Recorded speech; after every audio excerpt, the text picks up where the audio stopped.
주부에 있는 대로 우리 벨기에 신앙고백서 첫째 문단과 둘째 문단까지만 읽어보도록 하겠습니다. 우리 첫째 문단과 둘째 문단, 우리 주부에 있는 문단 나눠져 있죠. 네, 그래서 둘째 문단까지 우리 함께 한 목소리로 한번 읽어보도록 하겠습니다. 다 같이 읽겠습니다. 시작. 우리는 하나님이 사람을 땅의 흙으로부터 창조하셨고 사람을 그의 형상과 모양에 따라 선하고 의롭고 거룩하게 만드시고 조성하셨다는 것을 믿는다. 사람의 의지는 모든 면에서 하나님의 뜻을 따를 수 있었다. 그러나 그는 이 고귀한 지위에 있을 때 그것을 감사하지 않았고 자신의 탁월함을 소중히 여기지도 않았다. 오히려 사탄의 말에 귀를 기울였고 고의로 죄의 지배를 받고 그 결과 죽음과 저주의 지배를 받았다. 왜냐하면 그는 그가 받았던 생명의 계명을 범했고 그의 죄로 참된 생명이신 하나님에게서 떠났으며 자기의 전 본성을 부패시켰기 때문이다. 이 모든 것으로 그는 육신과 영적인 죽음에 처해졌다.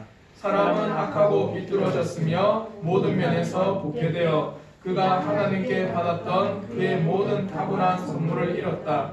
하나님은 사람이 변명할 수 없도록 약간의 흔적만 남겼다. 왜냐하면 성경이 우리에게 가르치는 것처럼 우리 안에 있는 빛이 모두 어둠으로 변했기 때문이다. 아멘. 오늘 이 주제는 우리가 이 용어에 대해서 잘 아셔야 돼요. 용어. 사람에게 자유의지가 있을까요? 자, 사람에게 자유의지가 있을까? 나는 있다. 사람에게 자유의지 있다. 없는 사람은 뭘까? 사람에게 자유의지가 있습니다. 맞죠? 내가 택시를 타든 버스를 타든 누구의 자유예요? 내 자유. 혹시 여러분 버스 타는데 기도하고 타시는 분? 하나님 오늘은 250번 탈까요? 120번 탈까요? 안 합니다. 그건 우리 자유예요. 근데 오늘 이 본문에서 우리가 읽었던 단락 밑에 보면 우리는 이에 반대되는 사람의 자유의지에 관한 모든 가르침을 거절한다. 자유의지를 거절한다 하면은 이런 자유의지를 거절한다고 생각하는데 그게 아닙니다. 여기서 말하는 자유의지라고 하는 거는 사람이 스스로 구원을 얻을 수 있는 자유의지를 거절한다는 거예요. 사람이 스스로 하나님의 선을 행할 수 있는 것을 거절한다는 겁니다.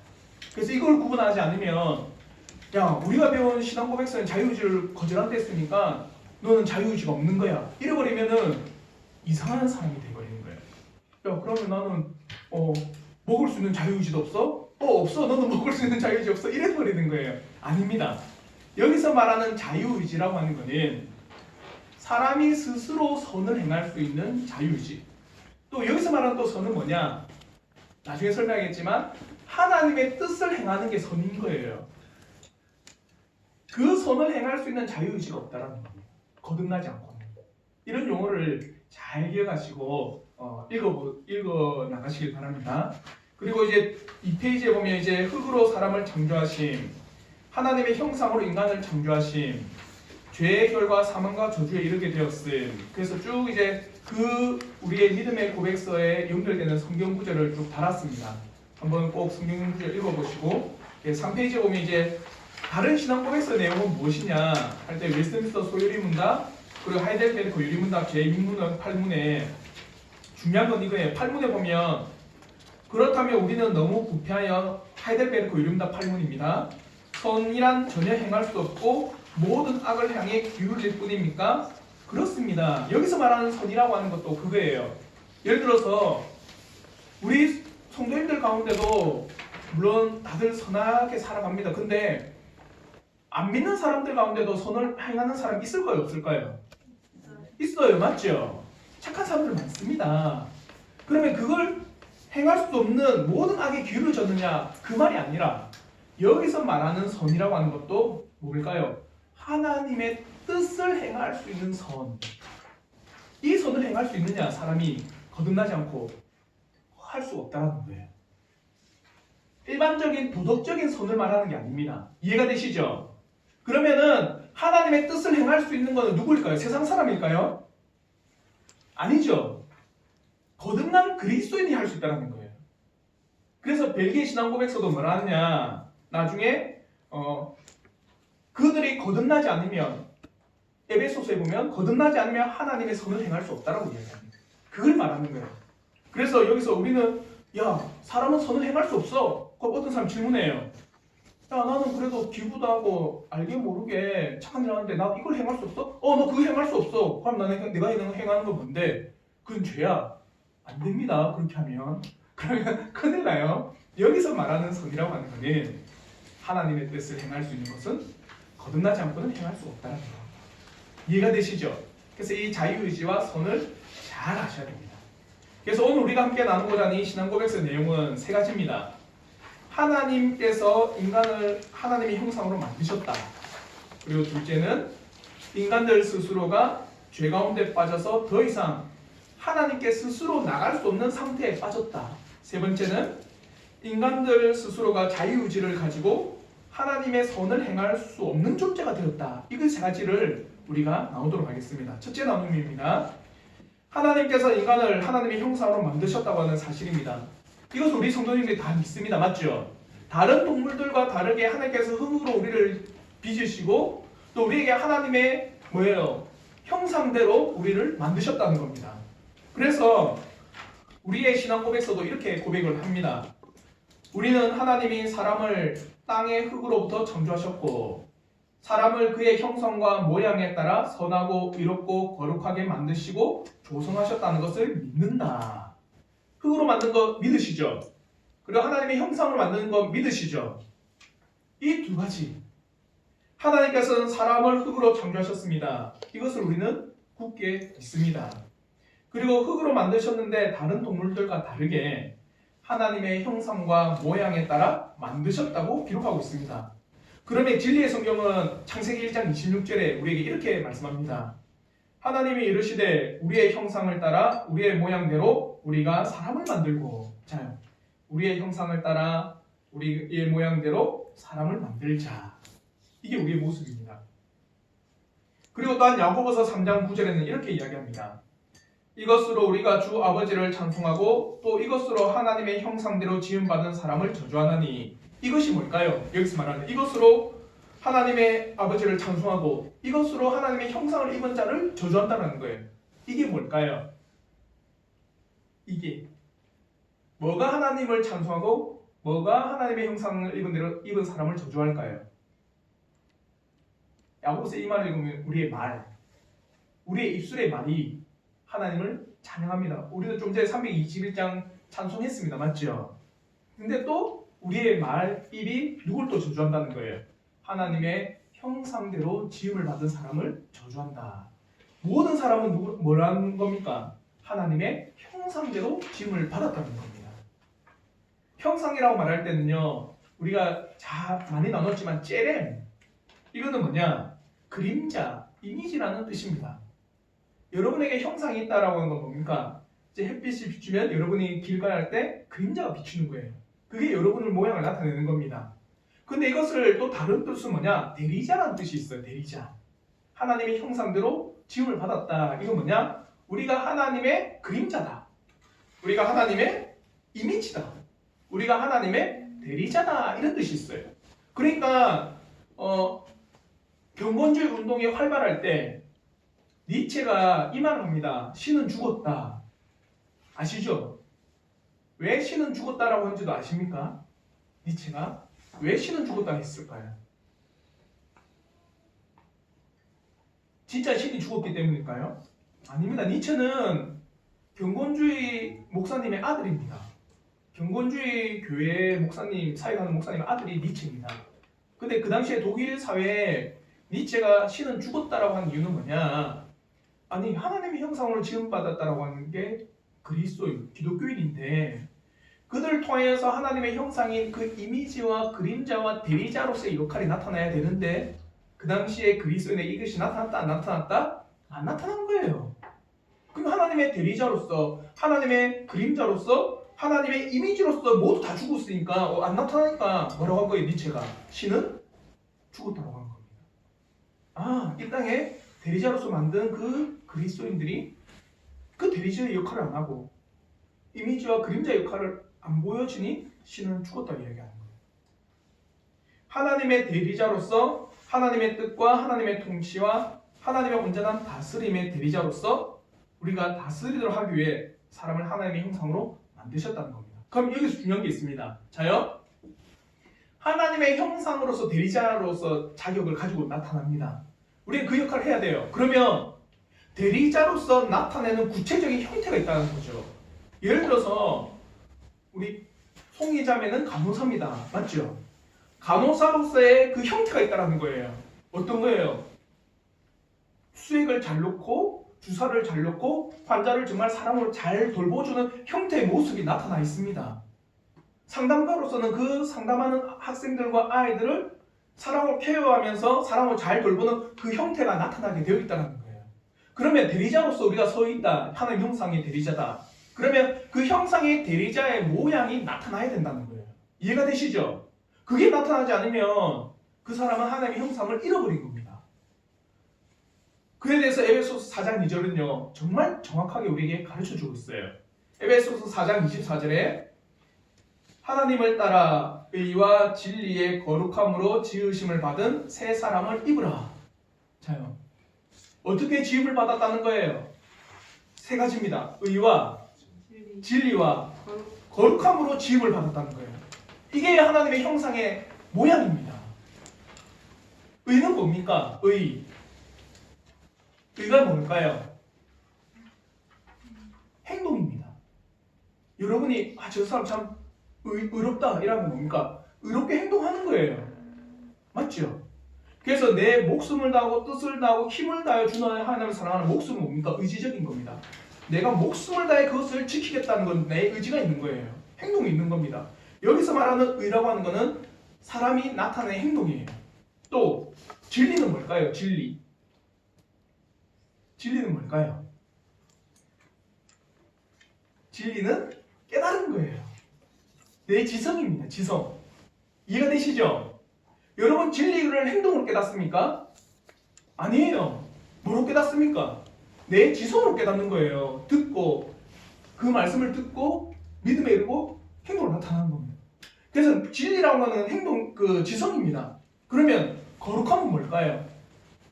거룩함 마음입니다. 마음. 그래서 내 행동과 내 지성과 마음으로 한마디로 지정의로 만들어졌다. 그게 형상의 나타남입니다.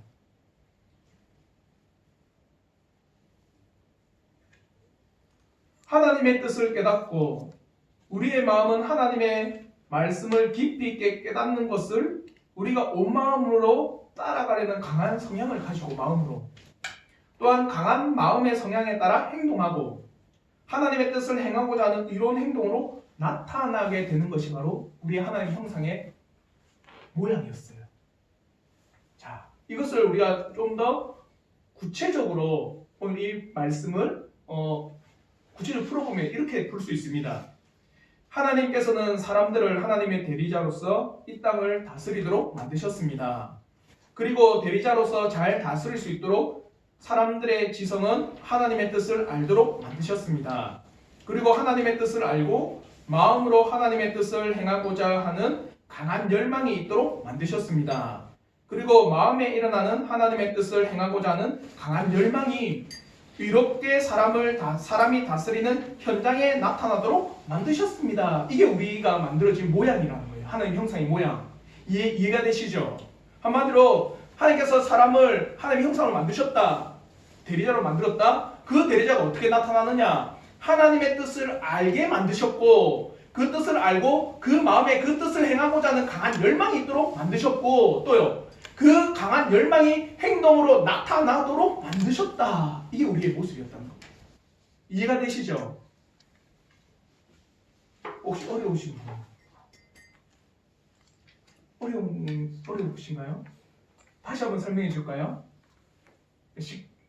고개를 끄덕여. 설명 안 해도 되는데 미지가 다시 설명하지 마세요. 쉽게 예를 들어 이겁니다. 이거 우리가 창세기 할 때 잘 배웠는데 하지 말라도 할 거야. 창세기 할 때 잘 배웠는데 이거예요. 처음에 사람을 만드시고 나서 아담과 하와를 만드시고 나서 하나님께서 제일 먼저 하신 게 있습니다. 뭡니까? 동물을 보냈어요. 하나님께서 아담과 하와에 동물들을 보냅니다. 그리고 하는 말이 있어요. 저가 어떻게 하는지 보자. 그러니까 아담과 하와가 동물들이 자기한테 오니까 어떻게 한 거예요? 하나님의 뜻이 무엇인지 아니까 그 각자 동물들에게 뭘 한 겁니까? 이름을 지어줘요. 이해가 되시죠? 그러니까 아담과 하와는 하나님이 나에게 이 일들을 하신 것은 무엇일까를 잘 알았다는 거예요. 지성으로. 알았기 때문에 그 마음으로 하나님이 보내신 동물들에 대해서 하나하나 그것도 행동으로 나타내야 되잖아요. 동물들 이름을 지어주고 그들이 어떻게 돌보는 건 행동으로 나타내야 됩니다. 맞죠? 그게 원래 우리 모습이었다는 거예요. 그게 하나님의 형상이었습니다. 대리자로서. 이제 이해가 되시죠? 이렇게 우리의 신앙 고백서를 해석하면 우리의 원래 상태를 살펴볼 수 있습니다. 고귀했습니다. 고귀한 상태로 우리를 만드셨어요. 근데 이제 어떻게 되느냐? 둘째, 이제 두 번째 나눔입니다. 이렇게 하나님의 형상대로 만드셨음에도 불구하고 사람들은 그들 스스로가 죄 가운데 빠져서 더 이상 하나님의 선하심 가운데 나갈 수 없는 상태에 빠졌다는 겁니다. 그러면 우리가 고백하는 신앙 고백서에서 이렇게 고백합니다. 그러나 그는 이 고귀한 지위에 있을 때 그것을 감사하지 않았고 자신의 탁월함을 소중히 여기지도 않았다. 오히려 사탄의 말에 귀를 기울였고 고의로 죄의 지배를 받고 그 결과 죽음과 저주의 지배를 받았다. 한마디로 하나님의 뜻을 잘 알았고 하나님의 뜻을 아는 것만큼 그 뜻을 행하고자 하는 강한 열망이 마음에 있었고 그리고 그 삶은 하나님의 뜻을 행하는 놀라운 하나님의 형상의 모양이 있었는데 이 고귀한 상태에서 감사하지도 않았고 이 고귀한 지위를 소중히 여기지도 않고 오히려 사탄의 말에 귀를 기울여 고의로 죄에 빠져버렸다. 즉 사람이 죄를 짓게 된 것은 불강력적으로 죄를 지은 게 아닙니다. 이걸 죄를 지을 수 없을 정도로 강하게 나에게 열망이 준 게 아니에요. 아담과 하와가 죄를 지은 게 뭐 때문에 한 거예요? 고의로 죄를 지은 겁니다. 예를 들어서 이거예요. 여러분 도둑질할 때 나는 이거 결코 안 할 건데 불강력적으로 나는 도둑질했다. 있습니까? 아닙니다. 이게 도둑질이라는 걸 알고 어떻게 해요? 고의로 그것을 저지른 거예요. 어떠한 사람은 또 불강력적으로 내가 도둑질을 할 수밖에 없는 상황이었습니다. 하지 않습니다. 아담과 하와도 뱀이 유혹했을 때 이것은 잘못이라는 것을 알아요. 왜요? 하나님의 계명이 있으니까. 하와도 알았어요. 따먹지 말라 하셨다. 그럼 죽는다 하셨다. 알고 있습니다. 그런데도 저질렀어요. 어떻게 해요? 고의로. 이해가 되시죠? 그러므로 모든 죄의 원인은 사탄의 유혹과 우리 자신의 고의로 범하는 죄로 인해서 하나님께 반역하고 하나님의 말씀의 뜻을 거부하게 되었다. 처음에 그 고결한 상태에서 이제 어떻게 된 겁니까? 고의로 하나님의 말씀을 어긴 결과 우리는 하나님의 뜻을 거부하고 죄와 죽음과 저주 안에 눌려지게 된 거예요. 이해가 되시죠? 자, 이제 마지막 나눔입니다. 이렇게 타락한 결과 어떤 일이 발생했느냐? 선을 행할 수 없는 존재가 되었습니다. 그러면 우리의 신앙 고백서는 이렇게 고백합니다. 사람은 악하고 삐뚤어졌으며 모든 면에서 부패되어 그가 하나님께 받았던 그의 모든 탁월한 성물을 잃어버렸다. 여기서 모든 면이라고 할 때는요. 자, 옆에 하나 적으시면 좋은데 지정입니다. 생각과 마음과 행동에서 부패되었다. 하나님은 사람이 변명할 수 없도록 약간의 흔적만 남겼다. 여기서 말하는 약간의 흔적이라는 건 하나님의 형상의 잠재다. 이렇게 표현합니다. 하나님의 형상의 잠재가 뭘까요? 양심. 또 있습니다. 양심 말고도. 죄책감? 그 양심에 포함될 수 있겠죠. 하나님의 형상의 잠재라고 하는 건 뭐냐면 하나님께서는 이 땅을 우리가 잘 다스리고 또 생육하고 번성한 땅에 충만하도록 하셨잖아요. 그래서 이 땅을 잘 다스리도록 우리를 하나님의 형상을 부어주신 거고 그 잔재로 오늘날 우리가 있는 거예요. 그 잔재로 사람들이 기술을 개발하고 사람들이 과학을 발전시키는 게 뭡니까? 하나님의 잔재의 요소입니다. 이런 흔적을 남겨두셨다. 왜냐하면 성경이 우리에게 가르치는 것처럼 우리 안에 있는 빛이 모두 어둠으로 변했기 때문입니다. 사람은 이제 악하고 삐뚤어졌습니다. 모든 면에서 부패하여졌습니다. 탁월한 하나님의 형상에 대한 약간의 흔적만 있지 나머지는 상실되어져 버렸습니다. 그리고 이제 어둠으로 되었습니다. 이제에 대해서 구체적으로 하이델베르그 유리문답 8문은 이렇게 이야기합니다. 그렇다면 우리는 너무 부패하여 선이란 전혀 행할 수 없고 모든 악을 향해 유리일 뿐입니까? 네, 그렇습니다. 우리가 하나님의 영으로 거듭나지 않는 한 그럴 수밖에 없습니다. 이제 사람들은 너무 부패하여서 선이란 전혀 행할 수 없는 상태가 되었다고 말하고 있습니다. 사랑하는 성도 여러분, 때때로 우리는 무시무시한 죄악을 저지르는 사람을 보게 됩니다. 악의 화신이라고 할 만한 사람들이 더러 있습니다. 영화도 보면 오늘날 아카데미 영화, 오스카 영화에 보면 뭐랄까 인간의 이 근본적 본성을 얼마만큼 잘 드러내느냐가 관건인 것 같아요. 한마디로 인간의 본성을 정말 잘 그걸 예술이라고 하지만은 잘난 거잖아요. 인간의 본성 저렇게 소위 말해 추악해. 그게 어떤 성적 욕망이 되든 그게 어떤 물질적인 되든 그게 어떤 폭력이 되든 사람의 이 본성을 정말 잘 드러내는 것을 오스카상은 시상을 하는 것 같습니다. 그래서 기생충 아카데미상 받았죠. 그게 뭡니까? 인간의 물질적 욕망 가운데서 이런 불공평한 불공평한 모습을 잘 드러낸 거예요. 한마디로 말해서 오늘날 악의 화신이라고 할 사람 많습니다. 근데 또 중요한 건 뭐냐? 전혀 다른 사람들도 있어요. 악의 화신이 많을까요? 착하게 살아가는 사람이 많을까요?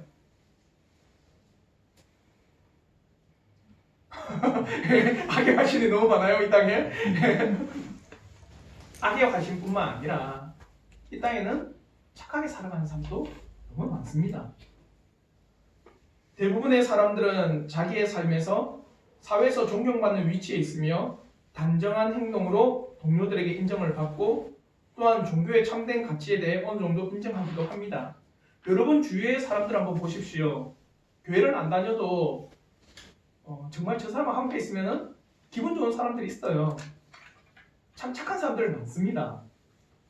참으로 선하게 살아간다라고 할 수 있는 사람들이 많이 있습니다. 아마 우리 주위에 있는 사람들 가운데 교회 다니지는 않지만 참으로 선하다고 할 만한 사람들이 존재합니다. 자연적, 시민적, 외면적 도덕과 외면적 종교의 선행과 같은 것들이 이 세상에서 나름대로 가치를 가지고 있는 것은 사실이다. 한마디로 이거예요. 도덕적으로 착하게 살아가는 것은 가치 있는 겁니다. 남을 도와주고 이웃을 위해서 착한 일을 행하는 것은 참으로 가치 있는 일입니다. 그게 종교가 되었든 종교가 되지 않았든 가치 있는 거잖아요. 예를 들어서 전에 한번 이것도 뉴스에 난 건데 빌라에 불이 났을 때 그도 새벽에 한 사람이 그 사람이 교회 다니지 안 다니는지 모르겠지만 한 사람이 불났으니까 자기 가족만 살 수 있었어요. 근데 어떻게 했습니까? 그 사람이 불난 빌라에 다 들어가 모든 문을 다 두드렸어요.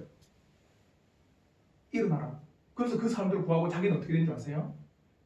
생명을 잃어버린 거예요. 도덕적으로 참 가치 있는 일입니다. 맞죠? 가치 있는 일이고 참 이거는 좋은 일입니다. 주님께서는 이 선행을 사용하셔서 인간의 사회적인 삶이 가능하도록 하셨어요.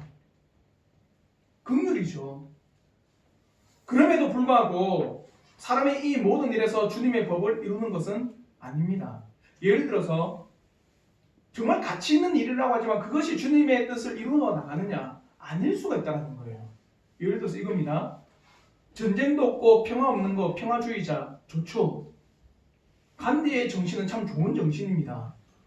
인류애를 향한 정신이잖아요. 여러분 인류애 다 가지고 계시잖아요. 근데 만약에 그 인류애가 그 도덕적으로 사회적으로 정말 좋은 정신임에도 불구하고 그 인류애가 인간의 유토피아를 향해서 걸어가고 있는 거잖아요. 그러니까 이건 좋은 방향이 아닐 수가 있다는 거예요. 이해가 되시죠? 어려우신가? 좀 더 쉽게 성경적으로 예를 들어서 이겁니다. 성경의 창세기 11장의 바벨탑 사건 우리 다 알고 있습니다. 맞죠? 바벨탑 사건을 유심히 보십시오. 정말 아름다운 사회입니다. 오늘날 말하면 서로 싸우지 않습니다. 바벨탑 지을 때 내 이거 하니까 너 이거 해야 되지 않냐고 싸우질 않아요. 싸웠다는 기록이 없습니다. 정말 선하게 협력하는 사회예요. 바벨탑 사건은요. 근데 결과는 뭡니까? 하나님의 선이 아니라 인간 사회예요. 이해가 되시죠? 그들은 하나님을 잊어버리고 하나님의 계명을 정하기 위해 한마음이 되어 서로를 도운 겁니다. 이와 같이 그들은 서로를 위하는 선행을 하면서도 하나님의 법을 어기며 살아가는 것입니다. 그러므로 우리는 이렇게 질문해 보아야 됩니다. 선이란 무엇인가? 단지 서로를 돕고 서로를 협력하며 서로 함께 평화를 이루어 나가는 이것이 선인가? 물론 그것도 아름다운 선이라 할 수 있습니다. 그러나 더 정확하게 100% 맞게 이것이 선입니다. 이것이 참된 선이라고 하는 것은 뭐냐? 진정한 선은 하나님의 뜻을 행하는 것이 진정한 선입니다. 그 뜻을 잘 행하고 하나님의 뜻을 우리가 잘 깨달아 실천해 나가는 것이 진정한 선이라고 할 수 있습니다. 그럼에 거듭나지 않는 사람들은 하나님의 뜻을 깨닫지 못하는 겁니다. 그러므로 그들은 진정한 선을 행할 수가 없는 겁니다. 그래서 이 말을 하는 거예요. 사람들은 이제 하나님의 형상을 잃어버렸습니다. 맞죠? 잃어버렸으니까 뭘 못 깨닫습니까? 하나님의 뜻을 못 깨달아요. 그리고 하나님의 뜻을 깨닫지 못하니까 그 뜻을 행할 수가 없는 상태가 되어버린 겁니다. 그 가운데 사람들은 선을 행할 수 있느냐 할 때 행할 수가 없다라는 겁니다. 왜? 진정하고 참된 선이란 하나님의 뜻을 행하고 하나님의 뜻을 실천해 나가는 것이 진정한 참된 선이니 죄 가운데 빠진 우리는 하나님의 뜻을 모르니 진정한 참된 선을 행할 수가 없다라고 이야기하는 거예요. 이해가 되시죠? 어둠이기 때문에 빛이신 하나님의 말씀과 그의 선하신 뜻을 분별하지 못하고 늘 어기게 되는 것입니다. 그러므로 다시 태어나지 않고는 하나님께서 우리를 창조하신 창조의 본연의 뜻을 깨닫고 나아갈 수 없는 것입니다. 그러므로 에베소서 말씀에 이렇게 말하는 게 참인 거예요. 하나님을 따라 의와 진리의 거룩함으로 지으심을 받은 어떻게 해요? 새 사람을 입으라. 한마디로 의와 진리와 거룩함으로 너희가 지음을 받았는데 이제는 너희가 고의로 죄를 지음으로 말미암아 이 모든 것을 어떻게 해요? 상실해져 버렸다. 그러니까 이제 다시 거듭남으로 말미암아 새 사람, 참된 이 선을 행할 수 있는 사람으로 태어나라는 겁니다. 이해가 되시죠? 새 사람을 입지 않으면 우리가 진리를 알지 못하고 진리를 알지 못하니 마음으로는 하나님의 뜻에 대한 열망을 가지지 못하고 하나님의 뜻에 대한 열망이 없으니 의롭게 나아가지 못하게 되는 것입니다. 반대로 새 사람 거듭나게 되면 하나님의 뜻을 조금이나마 알게 되는 거예요. 하나님의 뜻을 조금이나마 깨달으니 그 마음에는 하나님의 뜻을 행하고자 하는 열망이 생기고 또 그 열망이 하나님의 뜻을 행하고자 하는 삶의 방향으로 나오도록 만들어 나가는 겁니다. 그러므로 거듭나지 못하는 사람들은 그들 스스로 자유의지 가운데 하나님을 찾을 수 있고 하나님의 뜻을 알 수도 있고 하나님의 뜻을 행할 수도 있다고 하는 모든 것을 결코 받아들일 수 없다라는 겁니다. 그럼 우리의 신앙 고백서를 보시길 바랍니다. 그러므로 우리는 이에 반대되는 사람의 자유의지에 관한 모든 가르침을 거절한다. 그들 스스로가 하나님의 뜻을 알아서 한마디로 거듭나지 못한 사람이 하나님의 뜻을 알아서 참된 선을 행할 수 있는 자유의지 그것을 우리는 어떻게 해요? 거부한다는 겁니다. 여기서 자유의지라고 하는 것은 사람이 행동하는 자유의지를 말하는 것이 아닙니다. 내가 택시를 탈지 버스를 탈지 우리는 자유의지를 가지지 못하였다는 것이 아닙니다. 사람의 자유의지라고 하는 것은 사람의 자유의지로 참된 하나님의 뜻을 행하는 선을 행할 수 있느냐는 겁니다. 사람의 자유의지로 하나님의 뜻을 깨달아 마음으로 강한 열망을 가지고 하나님의 뜻을 이 땅에 펼쳐나갈 수 있습니다라고 말하는 모든 것을 우리는 철저히 거부하는 겁니다. 거듭나지 않고는 우리는 결코 하나님을 알 수도 하나님을 향하여 마음을 가질 수도 하나님의 뜻을 행하고자 하는 강한 의지도 가질 수가 없습니다. 그러므로 이 자유의지 때문에 알미니안 이단이 나타나는 거예요. 알미니안 이단이 뭐라고 하는지 아십니까? 사람은 자유의지를 가진 존재다. 그 자유의지를 가지고 하나님의 은혜를 택할 수도 있고 또 하나님 앞에 구원을 내가 쟁취할 수 있다고 이야기하는 거예요. 사람 스스로가. 그러나 우리의 신앙 고백은 뭐라고 합니까? 결코 그렇게 할 수가 없다. 우리는 그것을 철저히 거부한다는 거예요. 사람은 선하게 창조되었다. 하나님의 형상대로 뜻을 알고 뜻을 마음에 품고 뜻을 행할 수 있는 존재로 만들어졌다. 그러나 타락으로 말미암아 하나님의 뜻을 알 수도 없고 하나님의 뜻을 마음에 품을 수도 없고 하나님의 뜻을 행할 수 없도록 이제는 타락되어져 버렸다. 그러니 우리는 선을 행할 수 있느냐? 하나님의 뜻을 행할 수 있는 선을 행할 수 있느냐? 할 수가 없다. 그러니까 사람이 가지고 있는 이 자유의지를 가지고서는 결코 하나님 앞에 우리는 나갈 수 있는 존재가 아니다. 이 이야기라는 거예요. 이해가 되시죠? 이제 우리의 신앙 고백서 내용을 한번 정리해 보도록 하겠습니다. 먼저는 하나님께서는 우리를 하나님의 형상대로 창조하셨습니다. 형상이라고 하는 것은 대리자로서의 역할입니다. 그리고 대리자로서 역할을 할 수 있도록 하나님의 뜻을 알도록 그리고 뜻을 행하고자 하는 강한 마음의 열망 그리고 삶에서 뜻을 행하는 길로 나아갈 수 있도록 만드셨습니다. 그러나 사람이 사탄의 유혹 앞에 스스로 고의로 죄를 지어 이제 하나님의 형상을 상실하게 되었습니다. 그리고 하나님의 뜻을 모르게 되었고 하나님을 향한 마음도 없으며 사람들은 결코 하나님의 뜻을 행할 수 없는 완전한 어둠이 되어버렸습니다. 그러므로 거듭남, 예수 그리스도로 인해서 말씀으로 새롭게 태어나지 않으면 사람들 스스로 자유의지를 가지고 하나님의 뜻을 알 수 없게 되었고 하나님을 향한 마음과 뜻을 삶에서 펼쳐나가는 참된 선한 삶을 살지 못하게 되어버린 겁니다. 그러니 진실로 우리에게 필요한 것이 바로 거듭남, 예수 그리스도로 인해서 우리의 영혼이 구원을 얻는 놀라운 은혜가 필요한 겁니다. 결코 우리 스스로 나아갈 수 없습니다. 우리 스스로 하나님을 알지 못할 뿐만 아니라 뜻을 행할 수도 없는 완전한 죄인입니다. 진실로 우리를 불쌍히 여기셔서 하나님께서 역사하여 주시기를 간절히 기도합시다. 진실로 하나님께서 우리를 긍휼히 여겨주셔서 우리의 지정의를 새롭게 하사 새 사람을 입어 의와 진리의 거룩함으로 나아갈 수 있는 은혜가 있기를 주님의 이름으로 축원합니다. 우리 이 시간에 찬양 드리고 함께